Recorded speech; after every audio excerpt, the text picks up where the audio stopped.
Assalomu alaykum aka. Va alaykum assalom. Keling. Menga 50 ming so'mlik go'sht bering.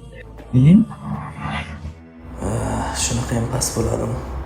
Minib yurgan mashinasini qara-yu, olayotgan go'shtini qara. Mana aka.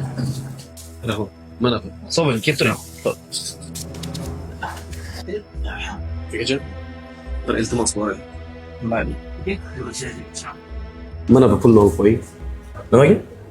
Beva bechoralar yetim yesalar kelib qolsa, pulini olmasdan go'sht bera qoling. Rahmat sizga. O'zim yetim insonga 1 kilo ham go'sht bermay turib, insonlar haqida yomon hukm chiqarib yuribman. O'zim kimman va kim haqida yomon gumonda bo'ldim. Men pulga qarab muomala qiladigan nokasman.